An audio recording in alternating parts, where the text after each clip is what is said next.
Era uma noite escura e fria quando João, um jovem caminhoneiro, começou sua jornada por uma estrada desolada do interior do Brasil. Ele estava acostumado a viagens solitárias, mas naquela noite algo parecia diferente.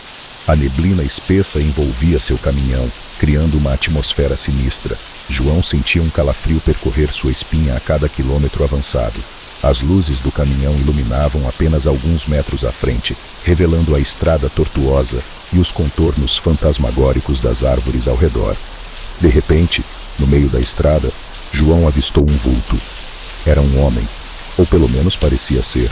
Ele usava um chapéu de aba larga e uma capa longa que flutuava suavemente com o vento. João freou bruscamente, fazendo os pneus do caminhão cantarem no asfalto. O homem permaneceu imóvel, olhando diretamente para ele. Com o coração acelerado, João desceu do caminhão para ver se o estranho precisava de ajuda. Quando se aproximou, o homem desapareceu na névoa, deixando apenas um frio intenso no ar. João, intrigado e um pouco assustado, voltou para o caminhão e continuou sua viagem. Porém, a partir daquele momento, coisas estranhas começaram a acontecer. O rádio do caminhão ligava e desligava sozinho, emitindo estática e sussurros incompreensíveis. As luzes piscavam e a sensação de estar sendo observado aumentava a cada minuto. João tentou manter a calma, mas a tensão era palpável. Ele sentia que não estava sozinho naquela estrada. Conforme a noite avançava, João começou a ouvir uma voz distante, chamando seu nome.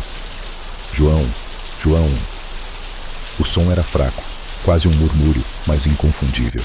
Ele olhou pelo retrovisor e viu, no banco de trás do caminhão, o mesmo homem de antes. O caminhoneiro fantasma. O sangue de João gelou. Seus olhos arregalados refletiam o terror que sentia. O fantasma sorriu de forma sinistra e começou a contar sua história. Ele havia sido um caminhoneiro, assim como João, mas há muitos anos morreu em um trágico acidente naquela mesma estrada. Desde então, ele vagava, buscando vingança. João tentou acelerar, mas o caminhão parecia ter vontade própria. Ele estava preso, à mercê do espírito vingativo. O fantasma revelou que seu nome era Carlos e que ele havia sido traído por seu parceiro de viagem, que sabotou os freios do caminhão, causando o acidente fatal.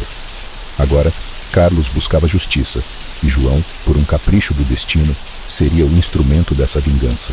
O terror tomou conta de João enquanto ele sentia o controle do caminhão escapar de suas mãos. O caminhão começou a acelerar sozinho, indo em direção a uma curva perigosa.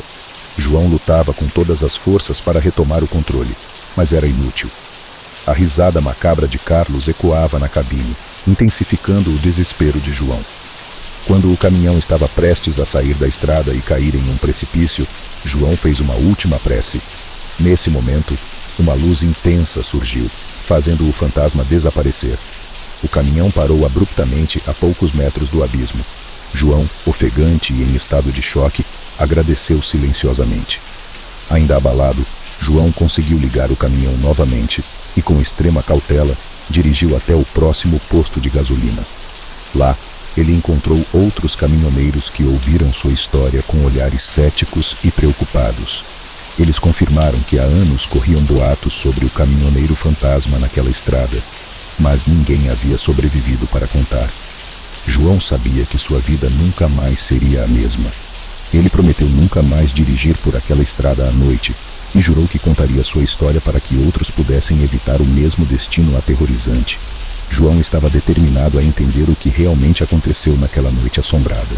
Ele começou a investigar a história do caminhoneiro fantasma, Carlos, e descobriu que o acidente que causou a morte de Carlos não foi apenas um trágico incidente, mas um evento cercado de mistérios e segredos obscuros.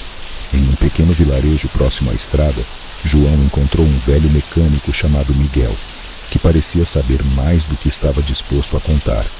Após muita insistência, Miguel revelou que Carlos e seu parceiro de viagem, Roberto, transportavam algo muito valioso na época. Miguel contou que durante uma viagem noturna, Roberto, movido pela ganância, planejou roubar a carga e se livrar de Carlos. Ele manipulou os freios do caminhão para que falhassem na curva mais perigosa da estrada. O plano de Roberto funcionou e Carlos morreu no acidente, enquanto Roberto desapareceu com a carga valiosa, que nunca foi encontrada. O espírito de Carlos, preso entre a vida e a morte, jurou vingança e começou a assombrar a estrada, buscando justiça para sua morte injusta. Decidido a ajudar Carlos a encontrar paz, João continuou sua investigação e descobriu que Roberto ainda estava vivo, vivendo sob uma identidade falsa em uma cidade próxima. Armado com essa informação, João decidiu confrontar Roberto, na esperança de trazer algum tipo de encerramento para o espírito inquieto de Carlos. Ao encontrar Roberto, João percebeu que ele estava velho e doente, mas ainda carregava a culpa e o medo pelo que fez. João confrontou Roberto, revelando tudo o que sabia sobre o acidente e o espírito vingativo de Carlos. Roberto, tomado pelo remorso, confessou seu crime e aceitou que era hora de pagar por seus pecados. Ele entregou a João uma chave que levava a um depósito abandonado, onde havia escondido a carga roubada. João, com a ajuda de Roberto, encontrou o depósito e a carga, que continha documentos e objetos valiosos pertencentes a uma antiga família nobre, há muito desaparecida. Ao retornar à estrada maldita, João parou no local exato onde Carlos morreu. Ele acendeu uma vela e recitou uma prece, pedindo que Carlos encontrasse paz agora que a verdade foi revelada. A noite estava silenciosa, e pela primeira vez, João sentiu uma presença tranquila, quase agradecida ao seu redor. O caminhoneiro fantasma apareceu uma última vez, mas desta vez, ele sorriu para João, em sinal de gratidão. Em seguida, desapareceu na neblina, deixando um ar de serenidade na estrada. João, aliviado, voltou ao vilarejo e entregou os documentos e objetos à família sobrevivente, que ficou eternamente grata por sua coragem e determinação. A história de João se espalhou, e ele se tornou uma lenda entre os caminhoneiros, conhecido como o homem que libertou o caminhoneiro fantasma. Ele continuou suas viagens, mas nunca mais sentiu o medo que o assolou naquela noite. Pelo contrário, ele sentia que Carlos o protegia, guiando-o nas estradas mais perigosas. Com o tempo, a estrada antes conhecida pelo terror e pela morte se transformou em um símbolo de redenção e justiça.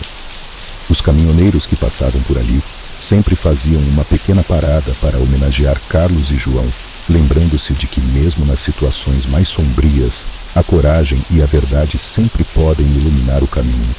A estrada antes amaldiçoada havia se transformado, graças a esses esforços de João, em um lugar de memórias e redenção. Os caminhoneiros que antes evitavam aquela rota, agora passavam por ali com respeito e reverência, sempre fazendo uma breve parada no local do acidente para homenagear Carlos. No entanto, para João, a jornada estava longe de acabar. Ele sabia que para que o espírito de Carlos encontrasse verdadeira paz, ainda restava uma última tarefa: revelar a verdade ao mundo. João decidiu escrever um livro detalhando toda a história, desde o fatídico encontro com o caminhoneiro fantasma até a resolução do mistério que envolvia o acidente. Ele passou meses entrevistando pessoas, coletando provas e documentos e revisitando os locais que marcaram a trajetória de Carlos. Durante esse processo, João descobriu que não estava sozinho. Outros caminhoneiros, movidos por sua coragem, começaram a compartilhar suas próprias histórias de encontros sobrenaturais e experiências inexplicáveis nas estradas brasileiras. Quando o livro foi finalmente publicado, ele rapidamente se tornou um sucesso.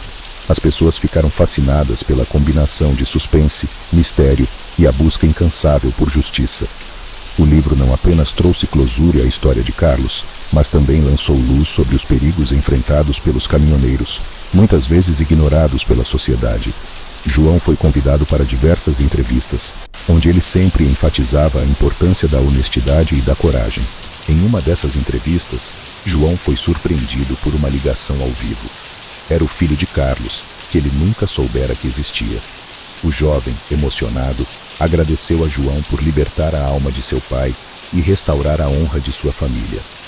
Esse momento foi um dos mais comoventes na vida de João, reforçando a importância de sua missão.